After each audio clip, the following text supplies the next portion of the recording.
Some of the worst decisions people make are not impulsive. They are overthought. Hours of thinking, days of analyzing, weeks of replaying the same possibilities, every option examined, every risk imagined, every outcome considered. And yet, nothing moves forward. Because overthinking creates a strange illusion. It feels like progress. It feels like intelligence. It feels like responsibility. But in reality, something very different is happening.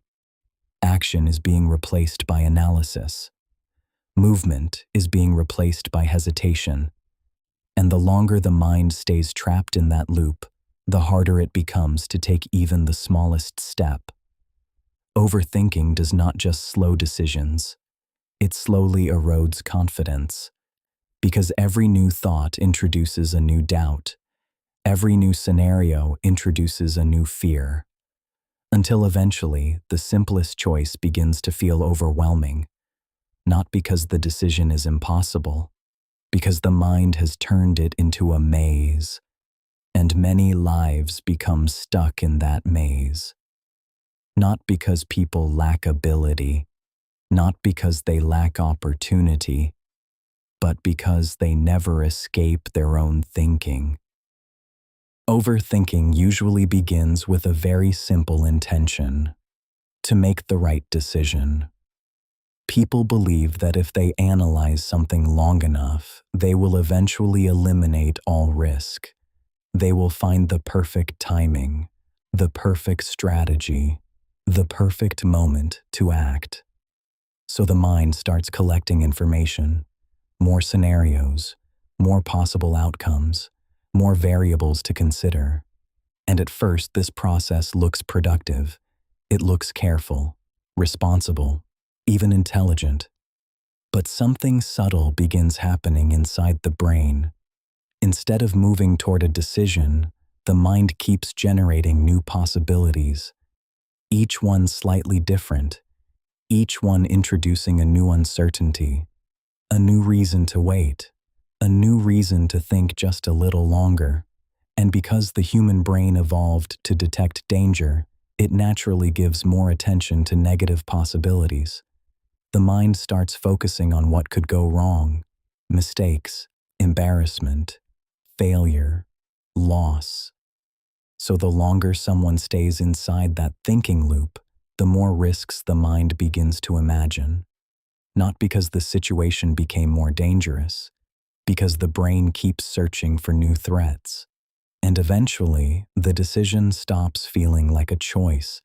It starts feeling like a potential disaster. At that point, many people unconsciously choose the safest option, not acting at all. Overthinking rarely feels like avoidance. It feels like preparation. But in reality, it slowly replaces action with endless analysis. And while the mind keeps searching for certainty, life continues moving forward without it.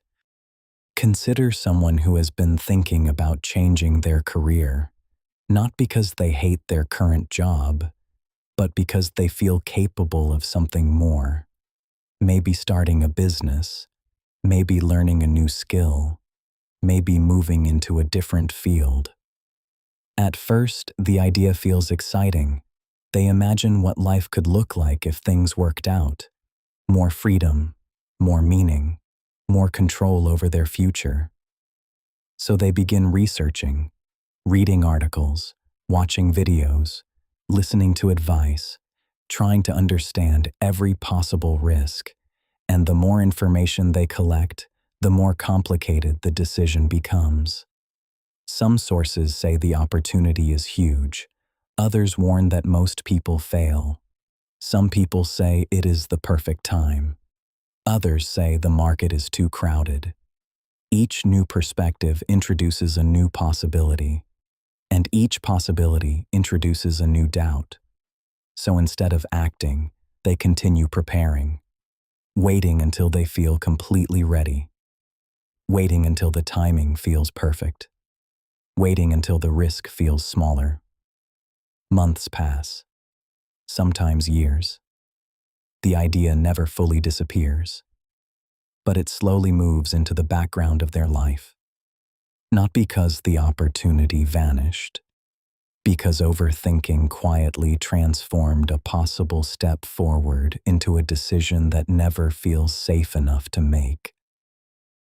Now imagine someone thinking about sending a message, a simple message, to someone they like, someone they met recently, or someone they have known for a long time but never approached in that way. At first, the idea feels natural. Just reach out, start a conversation. But the moment the thought appears, the mind begins analyzing. What if the message sounds awkward? What if they don't reply? What if they misunderstand the intention? So instead of sending the message, they begin rewriting it. One version, then another, then deleting it completely, trying to find the perfect words, trying to remove every possible chance of embarrassment. Minutes pass, then an hour. The phone goes back into the pocket, and the message is never sent. Not because it was impossible, not because rejection was certain, but because overthinking transformed a small moment of courage into a situation that felt too risky to attempt. And sometimes opportunities in life disappear in exactly that way. Not through failure, through hesitation that lasts just long enough for the moment to pass. Consider someone who wants to start something online, a channel, a project, a small business. The idea feels exciting in the beginning. They imagine creating something meaningful, sharing ideas, building an audience, maybe even turning it into something bigger over time. So they begin planning. What should the name be? What should the first video look like? What equipment will they need? What strategy will work best? And the planning quickly becomes detailed. Logos, branding, content strategies, market research, hours of thinking about the perfect way to begin. But every new plan introduces a new question. Is this niche too competitive?